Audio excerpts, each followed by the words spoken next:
한국은 감정적인 나라야. 시민들이 촛불을 들고 모인다고 해서 뭐가 달라진다는 거지? 옥스퍼드 출신으로 수십 년간 아시아 연구를 해온 스웨덴의 저명한 교수가 한국의 촛불 시위를 감정적 분출이라 비하했다가 자신의 제자에게 공개 세미나에서 치명적인 반박을 당했다고 하는데요. 특히 이 교수는 한강 작가의 노벨 문학상 수상 소식이 전해진 날 한국은 서구 민주주의를 그저 수입한 것에 불과하다는 발언으로 논란의 중심에 섰습니다. 그런데 그의 제자가 한국의 민주주의 정신을 증명하겠다며 나섰고 결국 이 교수는 자신의 편견을 공개적으로 인정할 수밖에 없었다고 합니다. 도대체 무슨 일이 있었길래 동아시아학의 권위자가 자신의 평생 연구를 뒤집는 발언을 하게 된 걸까요? 스웨덴 스톡홀름 대학교에서 전해온 충격적인 이야기 지금 시작하겠습니다. 잠깐만요. 1초면 가능한 좋아요 버튼을 눌러주시면 영상 제작에 큰 힘이 됩니다. 저는 스톡홀름 대학교에서 문학을 공부하는 에바 린드베리입니다. 스웨덴 사람들이 흔히 그렇듯 저도 긴 금발 머리에 푸른 눈을 가졌죠. 하지만 제가 좋아하는 책은 전형적인 북유럽 문학과는 거리가 멀었어요. 제 책장에는 한국 작가들의 책이 가득했거든요. 지금 생각해보면 제가 한국 문학에 빠진 것은 우연이 아니었던 것 같아요. 2024년 10월의 어느 날 저는 프레스카티 캠퍼스 도서관에 앉아 있었습니다. 큰 유리창 너머로 스웨덴의 가을 하늘이 눈부시게 파랬어요. 이미 쌀쌀한 날씨였지만 현대적인 유리 건물로 지어진 도서관 안은 따뜻했죠. 저는 한강 작가의 소년이 온다를 읽고 있었는데 그때 제 옆자리에서 누군가 휴대폰을 바라보며 작게 탄성을 질렀어요. 드디어 한강이 노벨 문학상을. 순간 저도 모르게 책을 떨어뜨렸죠. 도서관의 정막을 깨뜨린 건 곧 여기저기서 들려오는 키보드 소리였어요. 모두가 이 놀라운 소식을 검색하고 있었나 봐요. 스웨덴 할리먼은 한강의 작품을 역사적 트라우마에 맞서고 인간 삶의 연약함을 드러내는 강렬한 시적 산문이라고 평가했더군요. 사실 저는 3년 전 우연히 접한 채식주의자를 통해 한국 문학의 매력에 푹 빠졌어요. 2016년 맨부커상 수상 소식을 듣고 호기심에 집어들었던 책이었는데 그 이후로 제 인생이 완전히 바뀌었죠. 한국어를 독학하기 시작했고 우리 학교 언어 카페에서 한국 유학생들과 대화를 나누기 시작했어요. 처음에는 안녕하세요조차 제대로 발음하지 못했어요. 하지만 꾸준히 연습하다 보니 한국 친구들과 짧은 대화도 나눌 수 있게 되었답니다. 한국어를 배우면서 저는 점점 더 한국이라는 나라에 빠져들었어요. 특히 민주화 과정에서 보여준 시민들의 용기는 저를 깊이 감동시켰죠. 스웨덴도 물론 민주주의 국가지만 우리는 오랜 시간에 걸쳐 자연스럽게 민주주의를 이루었어요. 하지만 한국은 달랐죠. 시민들이 직접 거리로 나와 민주주의를 지켜냈다는 게 정말 놀라웠어요. 그날 제 지도교수인 헨리 카터 교수님의 한마디가 이 평화로운 분위기를 깨뜨렸어요. 한강의 수상은 서구 문학계가 동양의 이국성에 매혹된 결과일 뿐이야. 교수님의 말씀에 도서관은 순간 조용해졌어요. 카터 교수님은 옥스퍼드 출신의 저명한 동아시아학 전문가셨지만 왠지 그의 말에는 편견이 느껴졌죠. 제가 읽던 소년이 온다는 단순한 이국성과는 거리가 멀었거든요. 광주의 아픔을 다룬 이 소설은 인간의 보편적인 고통과 저항정신을 다루고 있었어요. 그때 제 휴대폰이 울렸습니다. 교환학생으로 만났던 한국인 친구 지은이였어요. 지은이는 제가 처음으로 사귄 한국인 친구였는데 지금은 서울로 돌아가 있었죠. 저희는 자주 영상통화를 하면서 서로의 근황을 나누곤 했어요. 에바, 너도 소식 들었지? 계엄이라니 정말 말도 안 돼. 저는 순간 귀를 의심했어요. 21세기의 한국에서 계엄령이라니요? 도서관 창 너머로 보이는 평화로운 스톡홀름의 가을 하늘과 지금 이 순간 한국에서 벌어지고 있을 일들이 겹쳐 보였죠. 한강의 노벨 문학상 수상 소식으로 들떠있던 그날 저는 한국이라는 나라가 또 한 번의 역사적인 순간을 맞이하고 있다는 걸 몰랐어요. 그리고 이날이 제가 한국의 민주주의를 깊이 이해하게 되는 첫걸음이 될 줄은 상상도 못했답니다. 유튜브 알고리즘은 참 신기했어요. 한강의 노벨 문학상 수상 소식을 검색했던 탓인지 제 피드에는 한국 관련 영상들이 가득했죠. 처음에는 그냥 지나치려 했는데 한 영상의 제목이 제 시선을 사로잡았어요. 서울 광화문 광장. 100만 시민들의 촛불이 다시 타오르다. 저는 그날 밤 도서관에서 퇴근하자마자 기숙사로 달려갔어요. 노트북을 펴고 생중계 영상을 틀었죠. 화면에 펼쳐진 광경은 놀라웠어요. 수많은 사람들이 촛불을 들고 광장을 가득 메우고 있었는데 마치 반딧불이 때처럼 아름다웠답니다. 시민들이 외치는 구호가 들렸어요. 민주주의, 평화, 희망. 저는 스마트폰 메모장에 한글과 발음을 적어가며 따라했어요. 이상하게도 이 단어들은 제 입에 자연스럽게 맴돌았죠. 2년 전 교환학생 시절에 배웠던 한국어가 다시 떠올랐어요. 저는 바로 지은이에게 짧은 메시지를 보냈어요. 지금 생중계 보고 있어. 너도 광장에 있니? 잠시 후 영상통화가 걸려왔어요. 지은이었죠. 화면 속 배경은 수많은 촛불이었어요. 에바, 나 지금 광화문이야. 여기 정말 많은 사람들이 모였어. 우리가 또 역사를 만들고 있는 것 같아. 지은이의 목소리는 들뜬 듯 했어요. 주변에서는 수많은 사람들의 함성이 들려왔죠. K-팝 응원봉의 불빛이 반짝였고 창의적인 피켓들이 눈에 띄었어요. 민주주의는 촛불처럼 흔들려도 꺼지지 않는다. 이게 나라냐고 물었더니 정말 나라가 아니게 됐네요. 같은 문구들이었죠? 나중에 다시 얘기하자. 지금은 좀 정신이 없어. 지은이가 말했어요. 내일 저녁에 길게 통화하자. 들려줄 이야기가 많아. 다음 날 저녁 지은이와 다시 영상통화를 했어요. 그녀는 어제의 흥분된 목소리는 아니었지만 더욱 진지해 보였죠. 에바, 우리 가족의 이야기를 들려주고 싶어.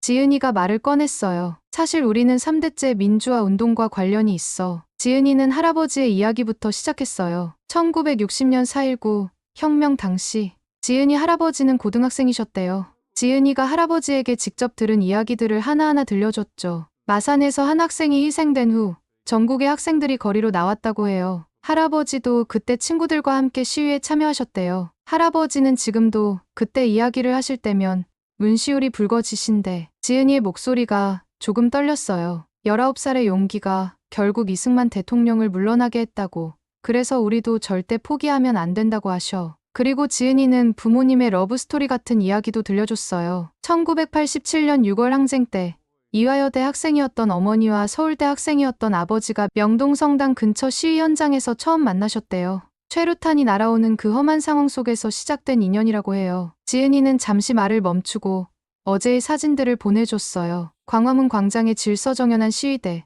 쓰레기를 분리수거하는 시민들, 교통정리를 돕는 자원봉사자들의 모습이었죠. 2016년 내가 고등학생일 때도 이랬어. 지은이가 말을 이었어요. 그때는 대통령 탄핵 촛불 집회였지. 추운 겨울이었는데 우리는 매주 광장에 모였어. K-팝 응원봉으로 불을 밝히고 다시 만난 세계를 다 같이 부르면서 지은이의 이야기를 들으며 저는 유튜브에서 본 장면들이 더욱 선명하게 다가왔어요. 단순한 시위가 아니었어요. 이건 3대에 걸친 민주주의를 지키려는 의지였고 평화로운 저항의 힘이었죠. 다음 날 아침 도서관에서 헨리 교수님을 만났어요. 그는 여전히 한국의 시위를 비판적으로 바라보고 계셨죠. 이건 감정적인 분출일 뿐이야. 진정한 민주주의는 서구처럼 제도화되어야 해. 길거리로 나가는 건 후진국적인 발상이지. 하지만 이번에는 달랐어요. 제가 본 것들, 지은이에게 들은 이야기들이 제게 용기를 줬거든요. 교수님, 제가 찾아본 자료들로는 달라 보여요. 한국의 민주주의는 시민들의 성숙한 저항으로 만들어져 왔어요. 4월 혁명부터 지금까지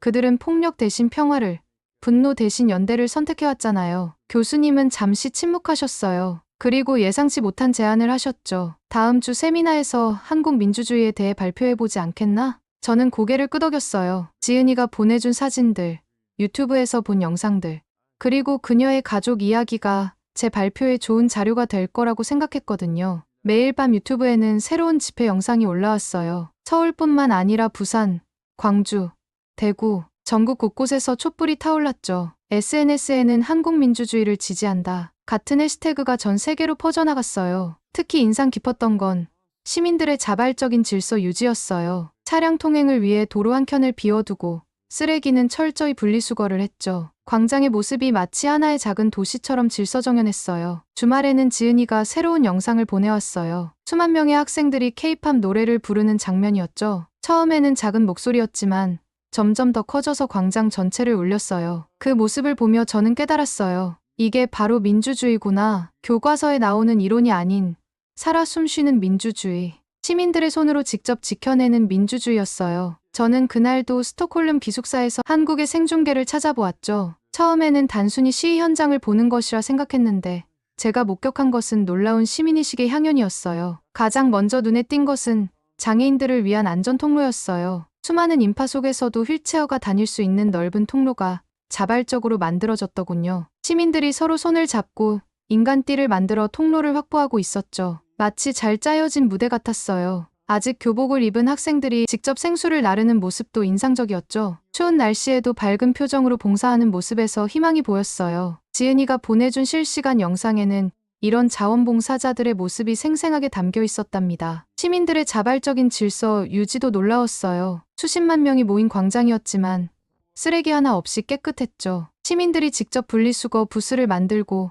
플라스틱, 종이, 일반 쓰레기를 꼼꼼히 나누어 담고 있었어요. 특히 감동적이었던 건 광장 주변 카페들의 이야기예요. 시민들이 미리 커피 값을 지불하고 가면 나중에 오는 다른 시민들이 그 커피를 마실 수 있게 하는 거예요. 우리 모두의 힘을 모아요 라는 메시지와 함께 카페 곳곳에 붙어있는 포스트잇이 인상적이었죠. K-팝 노래가 울려 퍼졌을 때가 가장 기억에 남아요. 처음에는 몇 명의 젊은이들이 부르기 시작했는데 점점 더 많은 사람들이 합창에 동참했죠. 지은이가 설명해준 바로는 이 노래는 2016년 이화여대 시위에서 처음 불렸다고 해요. 그때부터 젊은 세대의 저항과 희망을 상징하는 곡이 되었다네요. 노래를 부르는 시민들의 얼굴에는 눈물이 흐르고 있었어요. 하지만 그건 슬픔의 눈물이 아니었죠. 이 노래처럼 서로를 믿고 함께 나아가는 희망의 눈물이었어요. K-팝 응원봉의 불빛이 노래에 맞춰 물결치는 모습은 밤하늘의 별들 같았어요. 실시간 채팅창에는 전 세계 시청자들의 반응이 쏟아졌어요. 이게 바로 진정한 민주주의의 모습이다.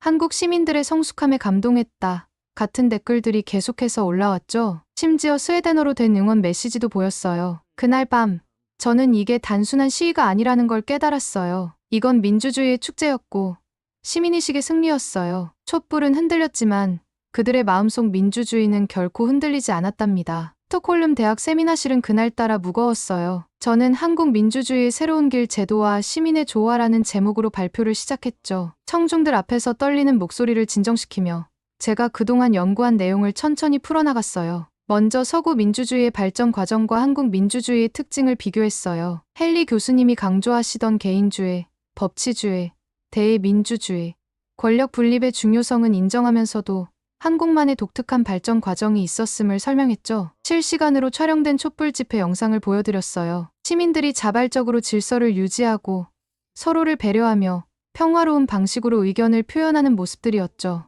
이것이 바로 공동체 문화와 현대 민주주의가 만나 만들어낸 특별한 모습이라고 설명했어요. 헨리 교수님은 날카로운 질문을 던지셨어요. 아시아의 유교적 전통이 민주주의 발전을 저해하는 것 아니냐고요. 하지만 저는 준비해온 자료들을 보여드렸어요. 한국의 시민사회가 공동체 의식을 바탕으로 오히려 더 성숙한 민주주의를 만들어가는 과정을, 광장에서 노인을 위해 자리를 양보하고 장애인을 위해 길을 만들어주는 모습들이 바로 그 증거였죠. 청중들 사이에서 웅성거림이 일었어요. 특히 아시아에서 온 유학생들의 눈빛이 달랐죠. 그들은 자신들의 나라에서도 비슷한 경험이 있다며 서구식 민주주의만이 유일한 답이 아닐 수 있다는 의견을 내놓았어요. 발표가 절정에 달했을 때 저는 가장 중요한 논점을 꺼냈어요. 민주주의는 제도만으로는 완성될 수 없다고요. 시민들의 자발적 참여와 연대, 그리고 평화로운 저항이 있어야 진정한 민주주의가 꽃필 수 있다고 말씀드렸죠. 2024년 한국의 촛불 집회는 바로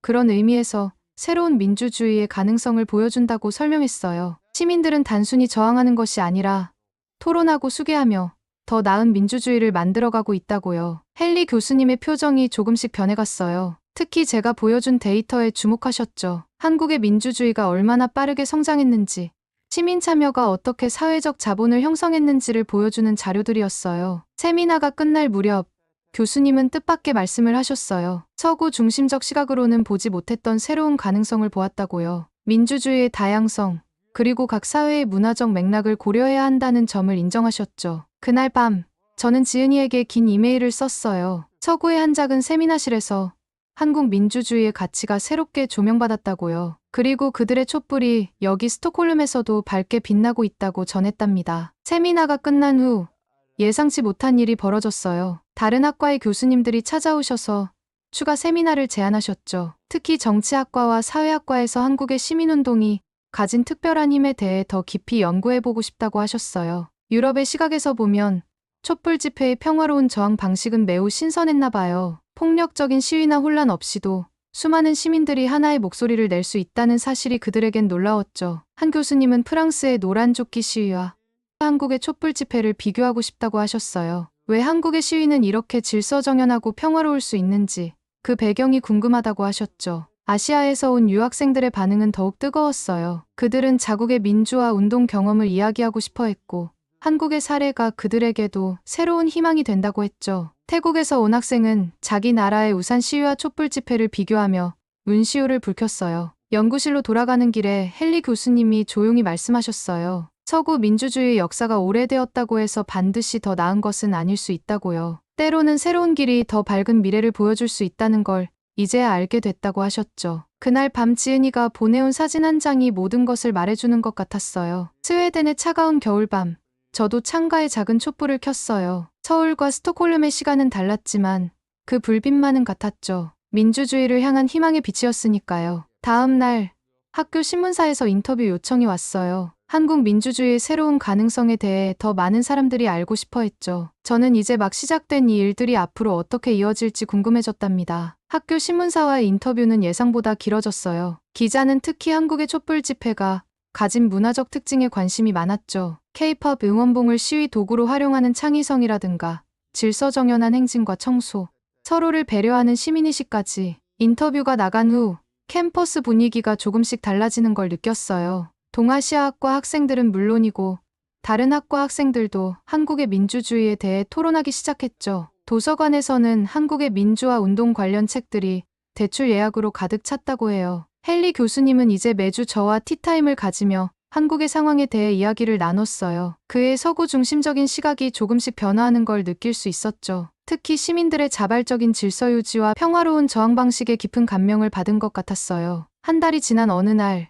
교수님이 뜻밖의 제안을 하셨어요. 다음 학기에 현대 민주주의의 새로운 흐름 한국 사례를 중심으로라는 특별 강좌를 개설하자고요. 제가 공동 연구자로 참여해달라는 부탁도 잊지 않으셨죠. 그날 밤 지은이가 보내온 영상을 보며 생각했어요. 촛불은 여전히 광장을 밝히고 있었고 시민들의 목소리는 더욱 단단해져 있었죠. 그들의 투쟁이 이제는 민주주의의 새로운 교과서가 되어가고 있다는 걸 느꼈답니다. 스톡홀름의 겨울밤은 여전히 춥고 어두웠지만 제 마음속에는 따뜻한 촛불이 타오르고 있었어요. 그리고 그 불빛은 앞으로도 계속해서 더 밝게 빛날 것 같았답니다. 요즘 제 책상 위에는 한국어 교재와 신문 기사들이 가득해요. 6개월 전만 해도 한글을 겨우 읽을 수 있었는데 이제는 매일 아침 한국 뉴스를 읽는 게 일상이 되었죠. 한국 언응력 시험 중급을 준비하면서 지은이와 매일 영상통화로 회화 연습도 하고 있어요. 특히 뿌듯한 건 촛불 집회 현장의 구호들을 이해할 수 있게 된 거예요. 비상계엄 철회하라,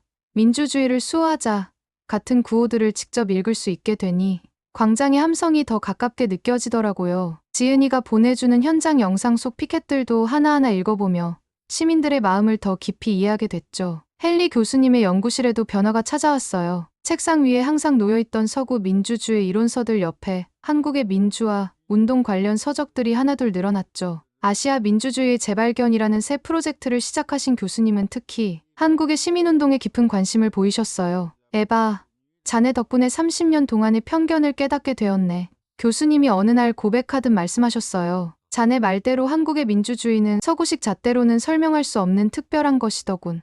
시민들의 자발적인 참여와 성숙한 질서, 그리고 평화로운 저항의 힘.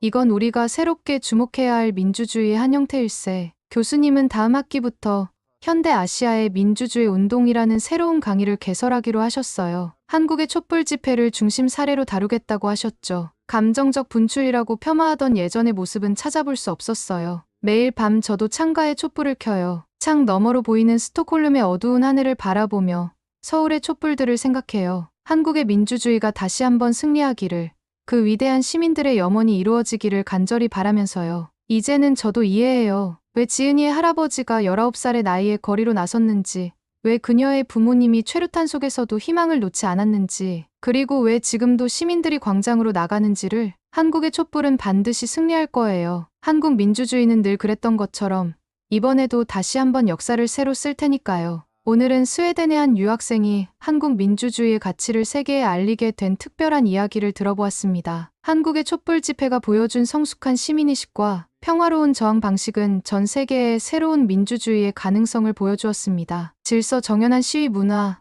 자발적인 시민 참여, 그리고 끈질긴 민주주의에 대한 열망까지. 이런 모습들이 서구학자들의 고정관념을 깨뜨리고 한국만의 독특한 민주주의 발전 모델로 인정받게 된 것이죠. 한국 민주주의의 미래는 어떤 방향으로 나아가야 할지 여러분의 생각을 댓글로 남겨주세요. 감동뭉클에서는 여러분의 소중한 마음을 모아 사연 주인공들에게 전해드리고 있습니다. 여러분 주변에 감동적이거나 재미있는 실제 사연들을 제보받고 있으니 언제든 저희 공식 메일로 제보해주세요. 오늘 들려드린 사연에 공감하셨다면 구독과 좋아요 눌러주시고 주변 분들과도 공유해주세요. 여러분의 작은 관심과 응원이 더욱 좋은 콘텐츠를 만드는 데 큰 힘이 됩니다. 오늘도 여러분의 하루의 작은 즐거움이라도 되었기를 바라며 지금까지 감동뭉클이었습니다. 끝까지 시청해주셔서 감사합니다. 다음에 더 감동적인 사연으로 찾아뵙겠습니다.